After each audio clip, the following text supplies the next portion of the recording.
Good evening বন্ধুরা, Rumpa's healthy food চ্যানেলে সবাইকে স্বাগত। আজ আমি আপনাদের জন্য নিয়ে এসেছি ম্যাগির পকোড়া ও কালারফুল স্লাদ কিভাবে বানাবেন এর সাথে, তো তারই রেসিপি নিয়ে। এটা বাচ্চাদের খুব ভালো লাগবে, এভাবে যদি বানিয়ে দেন ওরা সবজিটাও খেয়ে নেবে।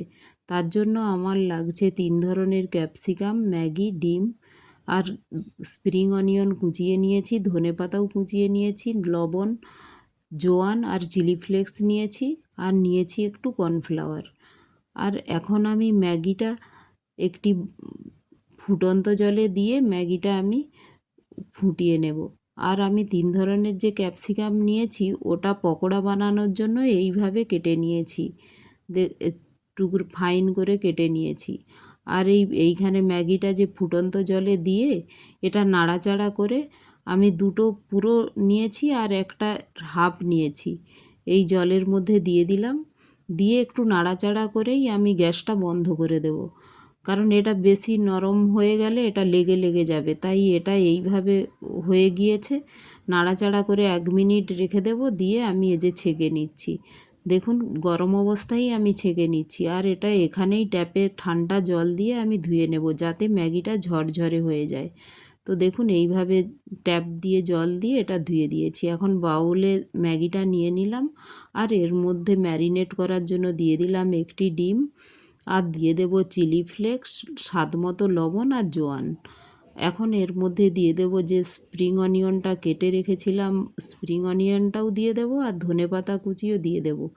দিয়ে ওর মধ্যে দিয়ে দেব আমি যে কর্নফ্লাওয়ার নিয়েছি, কর্নফ্লাওয়ারটাও দিয়ে দেব। আর 3 ধরনের যে bell pepper, red, yellow, blue, যে রেড, ইয়েলো, গ্রিন যে ক্যাপসিকামটা নিয়েছি ওটাও দিয়ে দিলাম। আর দেখুন কর্নফ্লাওয়ার 2 টিস্পুনই দিচ্ছি ভরে ভরে, আপনারাও এইভাবে দেবেন। আর একটু হাতে করে এটা ভালো করে মেখে নেব। দেখুন এইভাবে হাতের সাহায্যে ভালো করে মেখে, এটা যেহেতু লম্বা লম্বা হয়ে যায়, আপনারা একটু এটা পকোড়া যখন বানাবেন হাতের সাহায্যে দেখুন এইভাবে করে একটু লম্বা লম্বা একটু কেটে কেটেও নেবেন। যেগুলো বেশি বেরিয়ে আসবে হাত থেকে সেটা কেটে নেবেন হাত থেকে, এটা তো নরম হয়ে যায়। তো এইভাবে আমি চেপে কেটে নিয়ে আমি তাওয়ায় এক এক করে শ্যালো ফ্রাই করে নেব। এটা আপনারা ডিপ ফ্রাইও করতে পারেন, এটা শ্যালো ফ্রাই করলেও এটা খুব মুচমুচে হয়ে যায়। তো দেখুন এইভাবে আমি একটি প্যান বসিয়ে দিয়েছি, তাতে ভালোভাবে তেল, আমি রিফাইন তেলে এটা ভাজছি। দেখুন কতটা কম তেলে এটা ভালোভাবে মুচমুচে পকোড়া হয়ে যায়।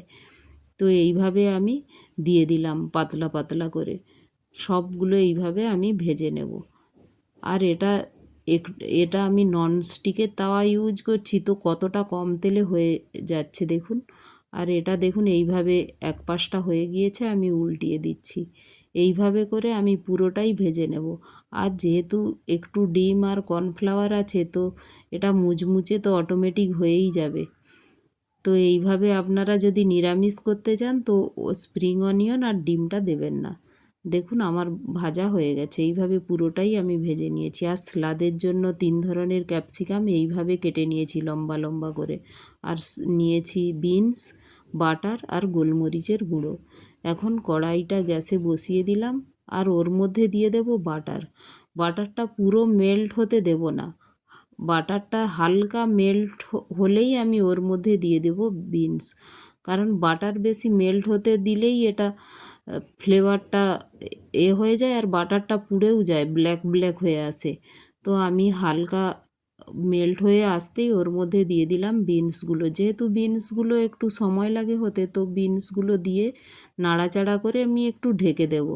এটা 1 মিনিটের মতোই ঢেকে রাখবো। তো 1 মিনিট হয়ে গিয়েছে, দেখুন বিনসটা কতটা প্রায় নরম হয়ে গিয়েছে। তো এখন এর মধ্যে দিয়ে দেব 3 ধরনের যে ক্যাপসিকামটা লম্বা লম্বা করে কেটে নিয়েছি স্লাদের জন্য, এটা দিয়ে এটা বাটারের সাথেই এভাবে নাড়াচাড়া করব। আমি লবণ এখন দেব না, আমি পুরো এটা যখন আমার হয়ে যাবে আমি অফ করে এর মধ্যে স্বাদ মতো একটু জাস্ট লবণ দিয়ে দেব, আর এটা গোলমরিচ দিয়ে দেব একটু। তো এটার ফ্লেভারটাও ভালো আসবে। দেখুন এটা হয়ে গিয়েছে, এটা 3 মিনিট লাগলো পুরো প্রসেসটায়।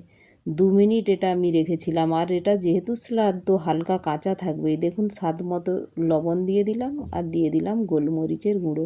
তো আমি গ্যাসটা কিন্তু বন্ধ করে দিয়েছি। এভাবে নাড়াচাড়া করে আমি ঢেকে দেবো 1 মিনিটের জন্য, খালি ঢেকে দেবো। তারপর আমি সার্ভ করে দেবো। দেখুন আমার হয়ে গিয়েছে, কত কালারফুল লাগছে স্লাদটা। আর এগুলো গোলমরিচের গুঁড়ো দেওয়া আছে বাটার, তার সাথে ফ্লেভারটা খুব সুন্দর আসছে। অবশ্যই এভাবে বানিয়ে একবার দেখবেন। আর পকোড়াগুলোও খুব মুচমুচে হয়েছে। তো আমার রেসিপিগুলো যদি ভালো লাগে একটা লাইক, শেয়ার ও সাবস্ক্রাইবও করে দেবেন। Thank you.